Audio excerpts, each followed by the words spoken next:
అధ్యాయము 35 అనుకుంటా. నేను ఒకసారి మీకు చూపిస్తాను, ఆగండి. 2వ అధ్యాయము 4వ వచనం.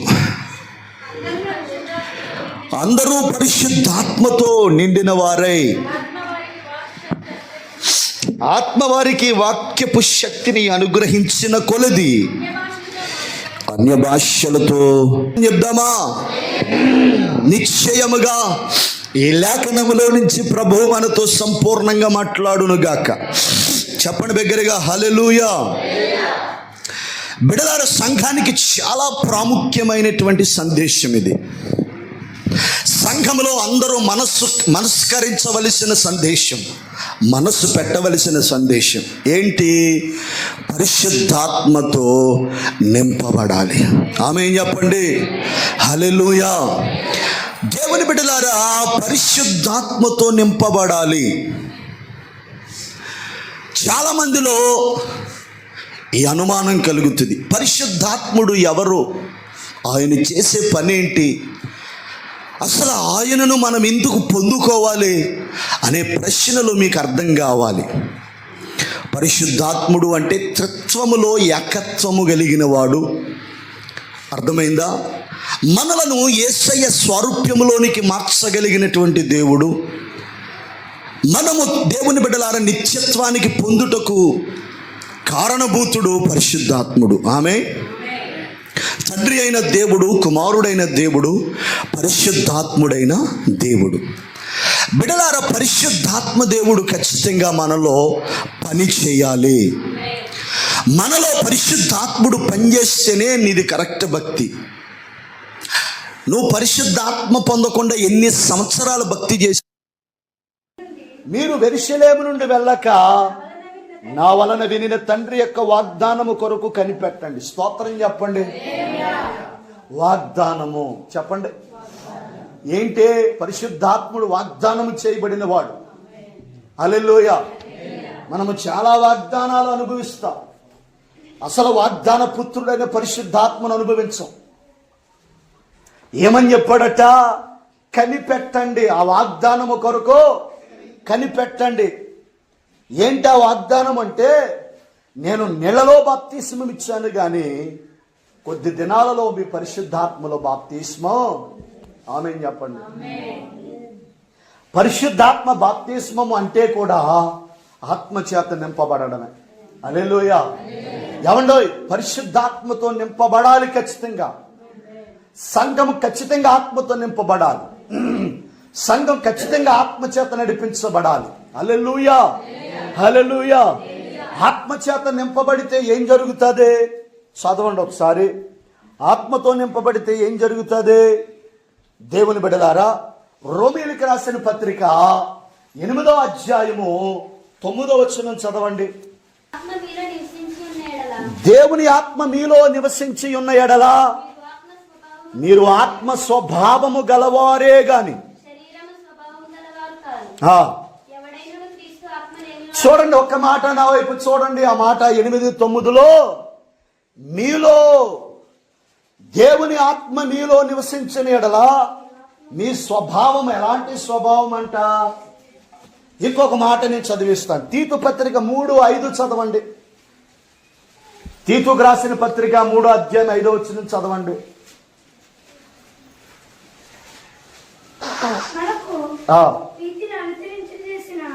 మనము నీతిని అనుసరించి చేసిన క్రియల మూలముగా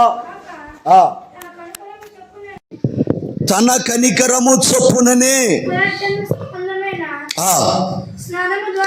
పునర్జన్మ సంబంధమైన స్నానము ద్వారాను, ఒక్క మాట, పరిశుద్ధాత్ముడు నూతన స్వభావము కలుగజే. ఒకసారి 2 చేతులు పైకెత్తండి. మన నేచర్ మారుతుంది. వినండి, వినండి, నా వైపు చూస్తూ వినండి, చాలా శ్రద్ధగా వినాలి మాటలు. ఒక్క పళ్ళు పోయినా మీకు అర్థం కాదు. మన స్వభావం మారుతుంది. రోమీయులకు రాసిన పత్రిక 8వ అధ్యాయం అంతా మీరు ఇంటికి వెళ్ళి చదివితే శరీర స్వభావం శరీర క్రియలు అంటాడు. మనలో శరీర క్రియలను చంపి మనము ఆత్మ సంబంధమైన వ్యక్తులుగా, పరిశుద్ధులుగా, యథార్థవంతులుగా, ప్రభువుని పోలి నడిచే వ్యక్తులుగా మార్చేది ఏదంటే పరిశుద్ధాత్మ అభిషేకమే. స్వభావము అంటే చెప్తున్నాను బాగానండి. నేను ప్రభువుని నమ్మకముందు, నేను ప్రభువుని అంగీకరించకముందు సిగరెట్లు తాగాను, బీడీలు తాగాను, కైనీళ్ళు తిన్నాను, ఏమండి, సారా తాగాను, బెయిర్లు తాగాను, గొడవలు పెట్టాను, కేసులకు వెళ్ళాను, తగువులకు వెళ్ళాను. కానీ నేను పరిశుద్ధాత్మ పొందాక, యేసుప్రభు నమ్ముకున్నాక కాదు, యేసుప్రభు నమ్మిన తర్వాత, బాప్తిస్మం పొందిన తర్వాత కూడా నా స్వభావం మారలే. హలో, చాలామంది బాప్తిస్మం పొందాక, యేసు రక్తంలో కడగబడ్డాక మందిరానికి వస్తున్నా కూడా స్వభావాలు మారో. ఎప్పుడు నీ స్వభావం మారుతుందే, ఎప్పుడు నీ స్వభావం సరవుతుంది అంటే నువ్వు ఫుల్ ఫ్లెడ్జ్డ్గా, అంటే పరిపూర్ణంగా దేవుని ఆత్మచేత నింపబడినప్పుడే. హల్లెలూయా చెప్పండి. నేను దేవుని ఆత్మచేత నింపబడిన తర్వాత బూతులాడడం మానేశాను, కోపం మానేశాను. నాకున్న పిచ్చ కోపం మామూలు కోపం కాదు. మన కోపం వచ్చిందనుకో, మనం తనులన్నా తినాలా, ఆయన కొట్టన్నా కొట్టాలా. ఆ టైప్ ఆఫ్ వ్యక్తిత్వం. ఎర్రోడు అంటారు చూసారా, మూర్ఖుడు అంటారు చూసారా, ఆ టైప్ ఉండేవాడిని. ఒకసారి ఒక గొడవ వస్తే మా నాన్న నన్ను ఏమన్నాడు తెలుసా, అసలు నీ కోపం అంతా ఏమైపోయిందిరా అన్నాడు. నా శత్రువులు నా మీద భయంకరంగా విరుచుకు పడుతున్నారు. అదే నేను ఒకవేళ పరిశుద్ధాత్మను పొందకుండా ప్రభువుని నమ్మకుండా ఉంటే ఎవడొకటి తలకాయ తీసేది. కానీ పరిశుద్ధాత్మను పొందిన తరువాత నా స్వభావం ఏమైంది? నా మూర్ఖ స్వభావం మారిపోయింది. బూతులాడే స్వభావం ఏమైంది? కోపగించుకునే స్వభావం ఏమైంది? అపవిత్రంగా బ్రతికే స్వభావం ఏమైంది? తాగుబోతూ తాగాలనే స్వభావం ఏమైంది? ఇంకో విషయం చెప్పనా, నువ్వు గనక ఆత్మ పొందుకుంటే, నువ్వు ఆత్మ పొందుకుంటే లోకాశల మీద నీకు ఉండదు. టీవీ చూడాలని, సినిమాలు చూడాలని, దాన్ని ప్రేమించాలి, దీన్ని ప్రేమించాలని, దాని వెనక వెళ్ళాలి, దీని వెనక వెళ్ళాలని, ఆడెనక వెళ్ళాలి, ఈడెనక వెళ్ళాలని ఉండదు. నువ్వు ఆత్మ పొందుకుంటే దేవుని బిడ్డలారా బూతులు ఆడాలని మనస్సు రాదు. నువ్వు ఆత్మ పొందుకుంటే చెప్పనాక, నువ్వు పరిశుద్ధాత్మను పొందుకుంటే ఇతరులకు కూడా మాట ద్వారా కూడా హాని చేయవు. ఆమె నా చెప్తులే. హల్లెలూయా. నేను పుష్కమని అన్యాయంగా తిట్టేశాను మా వినాయనండి. నేను పరిశుద్ధాత్మ పొందినోడు అనుకో, నా లోపల మనస్సాక్షి నేను గద్దెస్తుంది. నువ్వు ఉత్తి పుణ్యాన్ని తిట్టావు, నీకు తెలియకుండా తిట్టావు, నువ్వు ఎలా తిట్టావు, అలా చేసావని పరిశుద్ధాత్ముడు నన్ను ఏం చేస్తాడంటే ప్రేరేపిస్తూ ఉంటాడు. నేను చెప్పనా, పరిశుద్ధాత్మ అభిషేకం లేకపోతే నువ్వు చేసిన పాపాలు ఉంటాయి. మరి నేనేం పాపం చేశానండి, నటించొద్దు. ఇక్కడ బూతులు ఆడలేదా, అసూయ పడలేదా, ఇతరుల మీద లేనిపోయిన మాటలు అబద్ధాలు చెప్పలేదా, అసూయ పడలేదా, కోపాలు లేవా, చూడకుండా చూడలేదా, మాట్లాడలేదా? ఇవన్నీ దేవునికి విరోధమైన పాపాలు కదా. ఇప్పుడు ఇవన్నిటిని ఒప్పింప చేసేది ఎవరో? నువ్వు చేసింది రాంగ్ అని చెప్పేది నీకెవరో? మొదటి పాఠకుడు ఆయనే.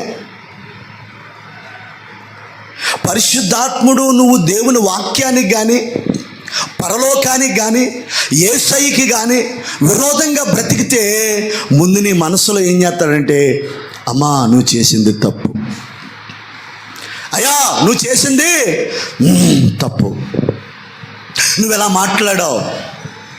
కొంతమంది పాస్టర్ గారి మీద నిందలేస్తూ ఉంటారు, పాస్టర్ అమ్మ గారి మీద నిందలేస్తూ ఉంటారు. అస్సలు దైవ భయం లేకుండా మాట్లాడతారు. అలా ఏదో ఆశిస్తారా, దొరకలేదనుకో అక్కడికి వెళ్ళి చెప్తారు, ఇదివరకు బాగానే ఉన్నారు, ఈ మధ్య మారిపోయారు, ఇదివరకు అలాగే ఉన్నావు, ఇప్పుడు అలాగే ఉన్నావు. మారింది ఏంటంటే నీ మైండ్ మారింది. ఏంటి? పాస్టర్ గారి మీద, పాస్టర్ అమ్మ గారి మీద చుట్టుకుని కోపం ఇచ్చేస్తారు కొంతమంది. కోపం ఇచ్చామనుకో నీ మీద ఉన్న కృపంతా పోద్ది. దైవజనుడి మీద, దైవ సేవకుడి మీద కోపిస్తే నీ మీద కృప అంతా పోతుంది. ఇంతవరకు నువ్వు చేసిన భక్తిలో విన్నావా? ఇంతవరకు నువ్వు చేసిన భక్తిలో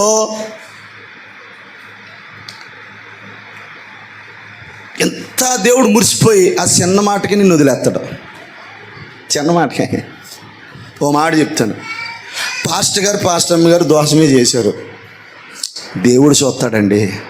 నువ్వు యథార్థంగా ఉంటే నీ పక్షాన దేవుడు దైవజనుడిని శిక్షించడా? నీ పక్షాన దైవజనుడితో మాట్లాడ్డా? ఇప్పుడు నువ్వు యథార్థంగా ఉన్నప్పుడు నువ్వు ఇంకొకరి దిక్కుని మాట్లాడడం అవసరం ఏముంది? నువ్వు యథార్థంగా ఉంటే నీ యథార్థత ఏదో రోజున బయటపడద్ది. లేదు, నేను ఇప్పుడు ఎవరో నన్ను ఎలాగన్నారో మమ్మల్ని ఎలాగన్నారో అని అంటలేదు సుమా. ఆత్మ స్వభావాన్ని లక్షణాలు చెప్తున్నాను నేను. నన్ను ఎవరేమో అనరు. ఒకవేళ అన్నీ సరి చేసుకుంటారు, మన పిల్లలే కాబట్టి. అంత పెద్ద టాపిక్ ఏం కాదు అది. నేను అనేది ఆత్మ పొందిన బిడ్డల యొక్క స్వభావము, మనస్సాక్షి ఈ విధంగా పనిచేస్తుంది. దేవునికి స్తోత్రం. నీ భార్య నీ విషయంలో తప్పు చేసిందండి. నీ భార్య నిజంగా నువ్వు పరిశుద్ధాత్మ పొందవునుగా ఆమెను క్షమిస్తావు. ఆమెకు ఒక అవకాశం ఇస్తావు. ఆదాము తప్పు చేసేసాడండి. ఏమన్నాడు యేసు ప్రభు? ఏయ్ ఆదామో, నువ్వు ఈ తోటలో విచ్చలవిడిగా తిరుగు, కావలసింది కోసుకో, ఈ తోటకి నిన్ను కాపరిగా పెట్టాను, నీ ఇష్టం, ఈ తోట మీద నీకు సర్వ హక్కులు ఉన్నాయి. But one condition. కానీ ఒక విషయం చెప్తున్నాను, ఏంటో చెప్పనా? తోట మధ్యలో ఉన్న చెట్టు జోలుకు పోవద్దు. చాలామంది యేసు ప్రభు ఫ్రీగా ఆశీర్వాదాలు ఇచ్చేస్తాడు అనుకుంటారు. చిచ్చి ప్రతి ఆశీర్వాదం వెనకాల ఒక నియమం ఉంటుంది. హల్లెలూయా. ప్రతి ఆశీర్వాదం వెనకాల, ఇప్పుడు మనం ప్రారంభంలో మొన్న కృతజ్ఞతా కూటమి సంఘములో ప్రారంభం నుంచి ఉన్న వాళ్ళు ఇతరులకు ఎలా అయిపోవాలి? అంతే.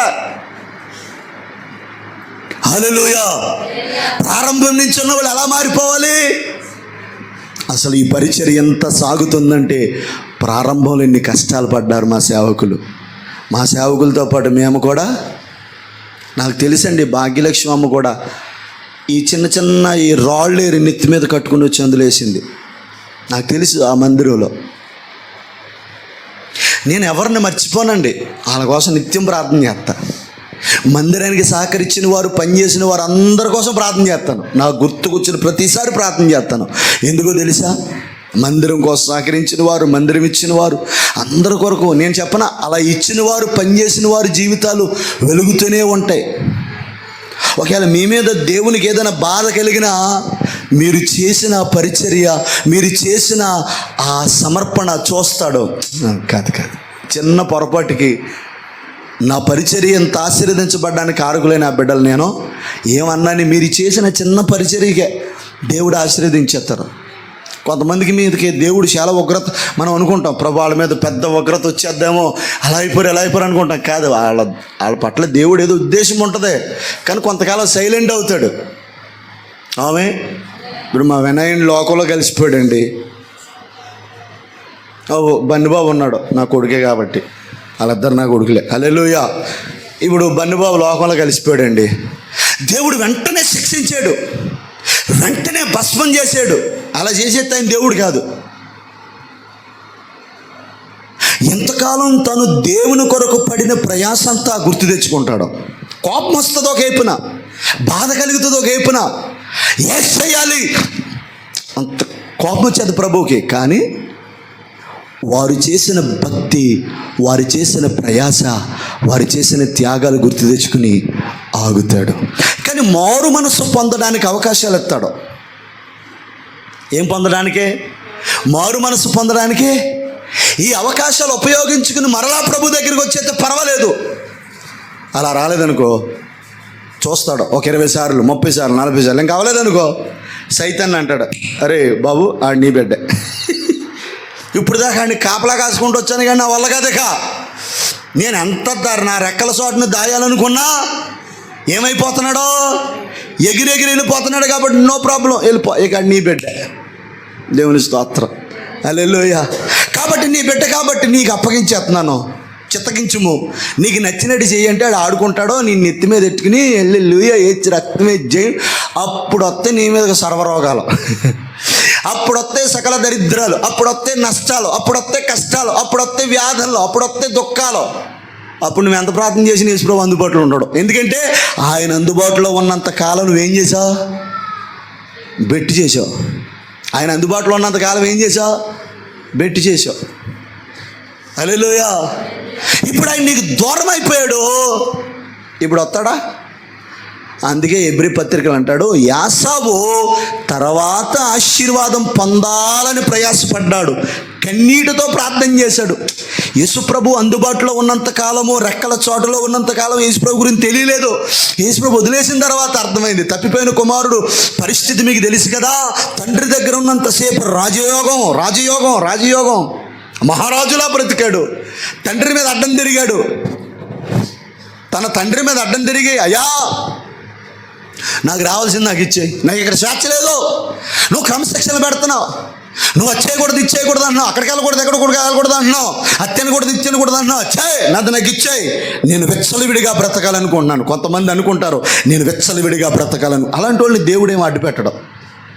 విచ్చలవిడిగా బ్రతక, నిన్ను వాక్యం ద్వారా గద్దించి, ఏమండి వాక్యం ద్వారా గద్దించి, ఆరాధన ద్వారా సరిచేసి, దైవజనుల ద్వారా వర్తమానం పంపించి నిన్ను సరిదిద్ది క్రమాలలో నిన్ను కట్టాలనుకుంటాడో, నువ్వు లోపడలేదనుకో, దేవుడు ఏం చేస్తాడు తెలుసా? నిన్ను వదిలేయాలని నిశ్చయించుకుంటాడు. ఇక్కడ తప్పిపోయిన కుమారుడు వదిలేస్తే వెళ్ళిపోయి ఏం చేశాడు? తండ్రి దగ్గర తరగని ఆస్తండి, బయటికి వెళ్ళిపోతే కుక్క బతుకండి. నువ్వు కూడా అంతే. మందిరంలో ఉన్నంతసేపు, దైవజనుడు సంరక్షణలో ఉన్నంతసేపు, అంటే ఆత్మీయంగా ఎదుగుతున్నంతసేపు, క్రమాలలో ఉన్నంతసేపు నీ ఆత్మీయ జీవితం సేఫ్, సురక్షితం. ఇది కాదు నువ్వు బయటికి వెళ్ళావు అనుకో, ఇక నీ ఇష్టం. ఈ మధ్య మరి ఏదో బాధ ఉంటుంది నీకు, ఎందుకు అలా బాధపడిపోతున్నావు? పోనీ నీకు ఆ బాధ ఉందని డైరెక్ట్గా ఎప్పుడైనా పాస్టర్ గారికి చెప్తావు, పాస్టర్ గారికి చెప్పు. అన్ని వంకరదాని దగ్గరికి వెళ్ళి చెప్తావు. ఆవిడ వంకరద కాబట్టి ఆవిడ వంకరగా మాట్లాడుద్ది. హల్లెలూయా. లేకపోతే వంకరోడు దగ్గరికి వెళ్ళి చెప్తావు, ఆడు వంకరోడు కాబట్టి ఆడు వంకరగా మాట్లాడతాడు. మీరు ఒక విషయం నేర్చుకోండి, ప్రతిదీ దైవజనుడి దగ్గర ఓపెన్గా ఉండడం నేర్చుకోండి. ఆమె చెప్పట్లే, బాగా చెప్తలే. హల్లెలూయా. ఇదంతా ఎందుకు చెప్పాను నేను? స్వభావం. నువ్వు లోకంలోకి వెళ్ళిపోతానంటే దేవుడేమో అడ్డు పెట్టడండి, బలవంతంగా బంధించాడు, నీకు స్వేచ్ఛ ఇస్తాడు. నువ్వు లోకాన్ని బాగా అనుభవించిన తర్వాత శరీరం పాడైపోద్ది. అప్పుడు యేసుప్రభు దగ్గరికి వస్తే చేర్చుకుంటాడు. చేర్చుకొని అండవు. నువ్వు చచ్చిపోయేటప్పుడు కూడా యేసయ్యని తెలుసుకుంటే నేను చేర్చుకుంటాడు ఆయన. కానీ శరీరం పాడైపోద్ది, ఆయన ఏం చేయడు. ఇప్పుడు నేను తాగి కిడ్నీలు పోయిందనుకో, ఈ కిడ్నీలు పోయిన తర్వాత అలా నడుచుకుంటా చెయ్యాను కావాలి నాయన నొచ్చావు అనుకో, నిన్నేం కాదండో, ఇది ప్రేమిస్తాడో, కృపనిస్తాడో, అన్నీ చేస్తాడో. కానీ పాడైపోయిన కిడ్నీలు ఇవ్వగలడా? నువ్వు పాడు చేసుకున్నావు కాబట్టి ఇవ్వడు నీకు. అందుకని నీ ఆయుష్ ఏం చేసావు? తగ్గించేసుకున్నావు. హల్లెలూయా. బాగా చెప్తలేదండి. నేను అంటున్నాను, యేసయ్య నువ్వు బలవంతంగా లోకానికి వెళ్ళిపోతానంటే నిన్ను ఆపడో. అలాగే నువ్వు పాడైపోతూ చూస్తూ ఊరుకోడు, ఏదో విధంగా నిన్ను రక్షించాలని ప్రయత్నిస్తాడు. ఆ ప్రయత్నాలు కూడా నువ్వు బెట్టి చేసావనుకో, అప్పుడు సైతానికి అప్పగించేస్తాడు. అప్పుడు ఇది ఏం చేస్తాడా? సంసోను, ఒరే బాబు సంసోనా, అసలు నేను నిన్నెందుకు ఎన్నుకోనండి? ఫిలిస్తీన్లు చంపేస్తాకే నేను ఎన్నుకున్నాను. ఎవరిని చంపేస్తాకే? అమ్మ మీరు ఎందుకో నీరసమైపోయారు, దుఃఖమైపోయారు, బాధపడిపోతున్నారు, ఎందుకో నాకు అర్థమవుతలేదు, నాకు అర్థమైంది, ముగించేనా ఎరా? దేనికి సమాధానం చెప్పకపోతే ఇక మౌనమే అంగీకారం ఏంటి? ఇప్పుడు సంసోను గారిని దేవుడు ఎందుకు ఎన్నుకున్నాడో? ఫిలిస్తీన్లు చంపడానికే. ఈడు ఫిలిస్తీన్లు చంపడం మానేసి ఈయన్ని చంపేవాడు వెనకాల తిరుగుతూ మొదలెట్టాడు. హల్లెలూయా.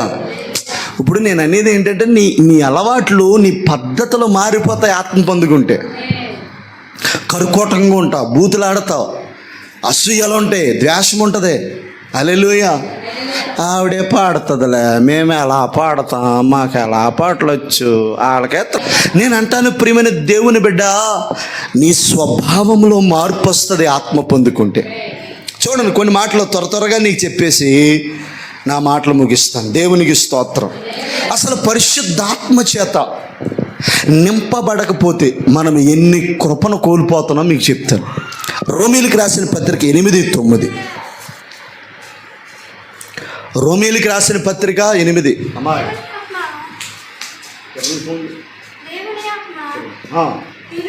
ఆ కింద వచ్చిన చదువు.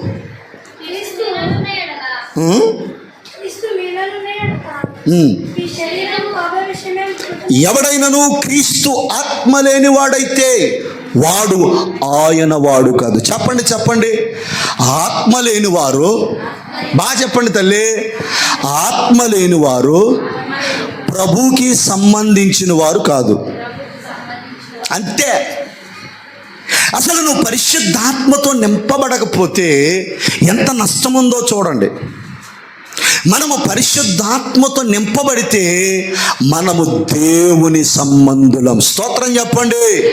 మనము ఆత్మ పొందకపోతే నీకును దేవునికి సంబంధం లేవు. అంటే దాని అర్థం ఏంటి?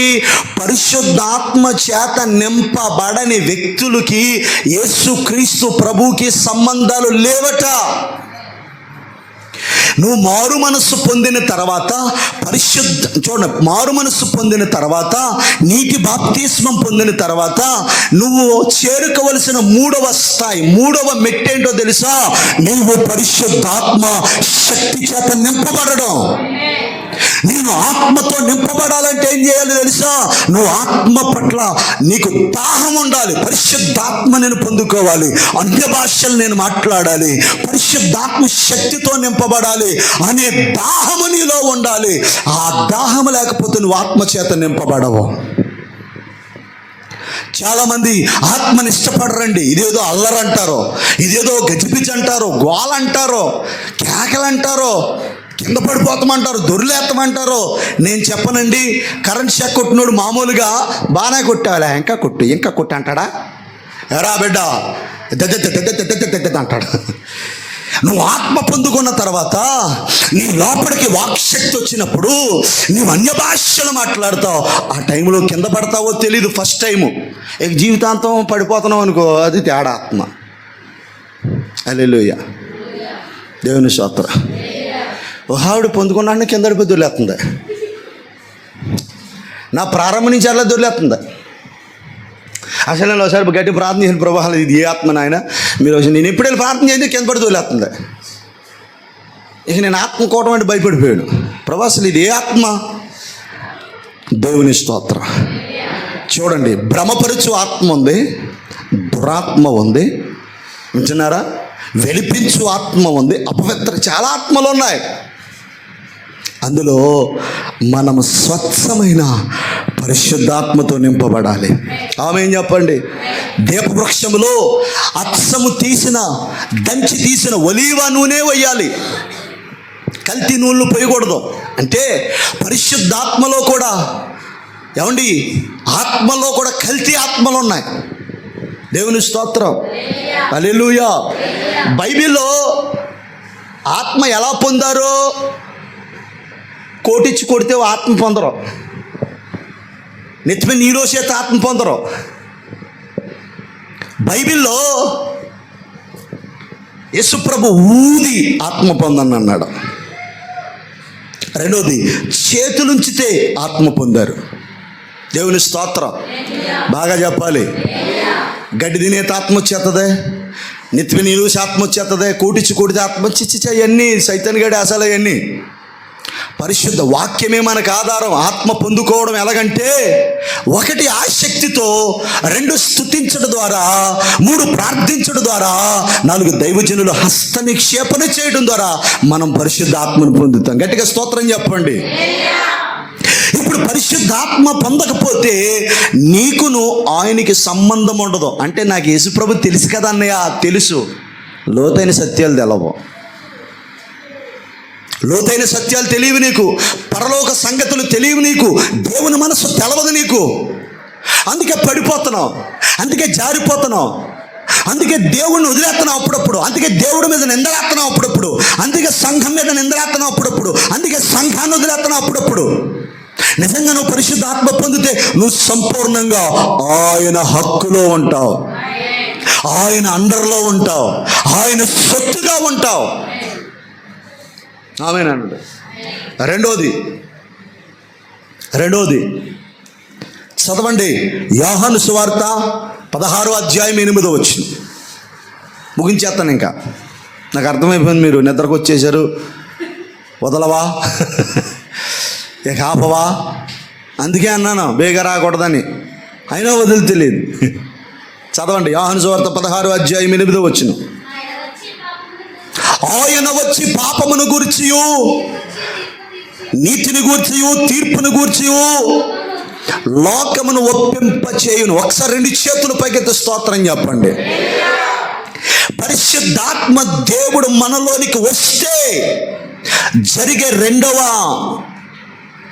మహిమ కలిగిన ప్రక్రియ ఏంటో చెప్పనా? ఒప్పుకుంటా. ఈ వారం అంతా దేవునికి ఇష్టం లేకుండా బతికామండి. ఆదివారం మందిరానికి వచ్చే ముందు ఏం చేస్తా, అయితే వచ్చాక ఏం చేస్తా, ప్రభా నేను సినిమాలు చూసేసాను ఆయన, తెలియకుండా పాపం చేసేసాను ఆయన, తెలియకుండా పలాని చోట నేను బాధ పెట్టాను ఆయన, పలాని వ్యక్తిని ఎలా తిట్టాను ఆయన. ఇవన్నీ నీ కళ్ళ ముందు కనపడతాయి. అలాగే నీకు కనపడతలేదంటే కారణం ఏంటి తెలుసా? నువ్వు ఆత్మ పొందలే.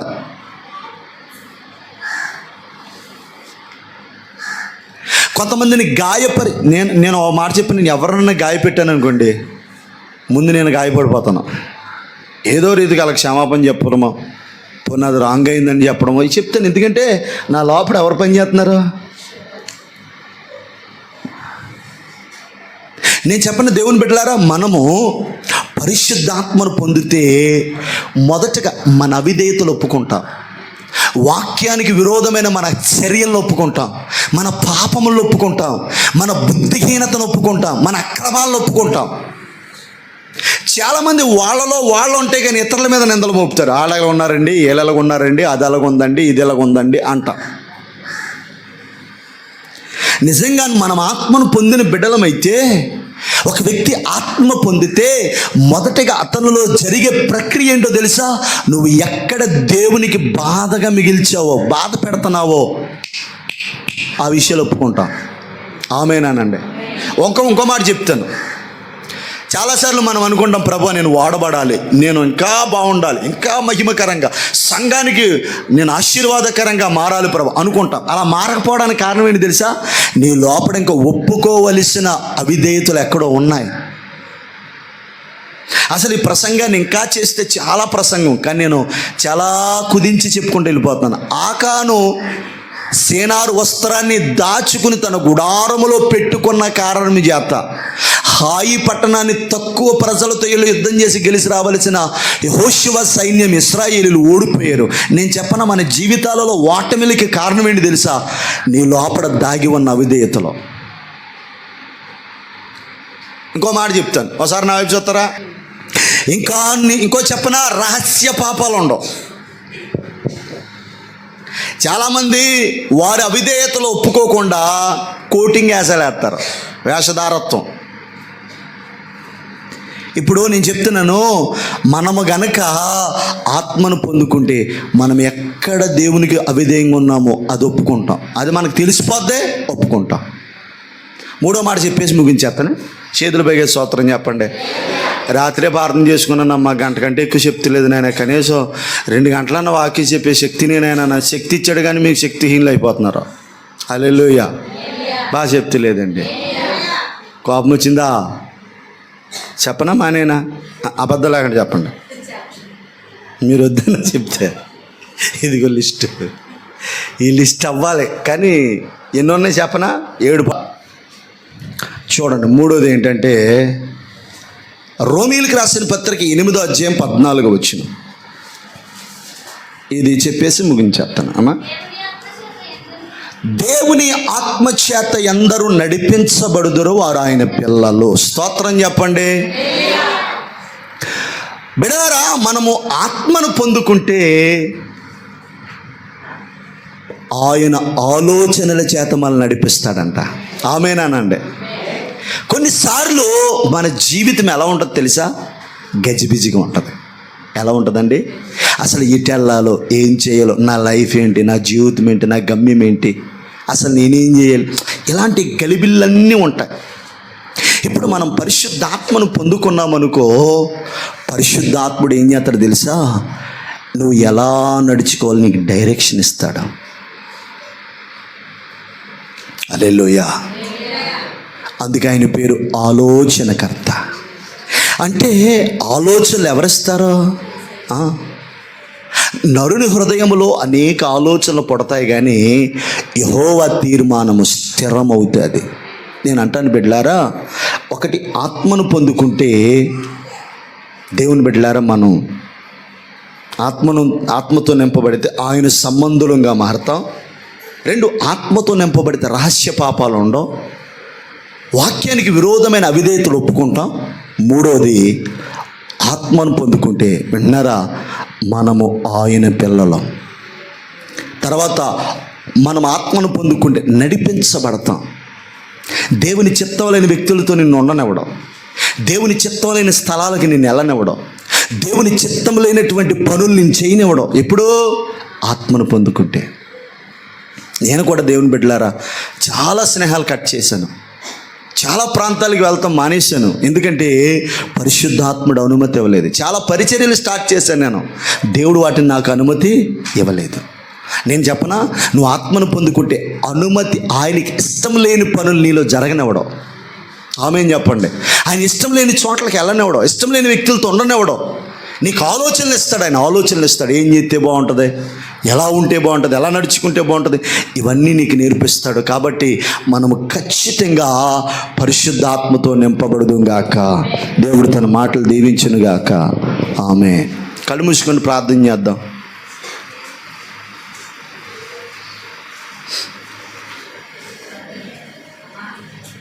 కళ్ళు మూసుకొని ప్రార్థన చేద్దాం అందరూ. ఒకమారు దేవుణ్ణి అడగండి, ప్రభా నీ ఆత్మచేతన నింపు తండ్రి, నీ ఆత్మచేతన నింపు తండ్రి.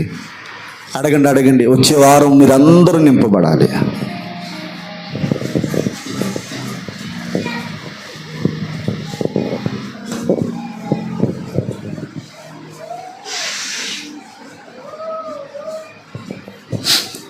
చెప్దాం. నోరు తెరితలే చాలామంది.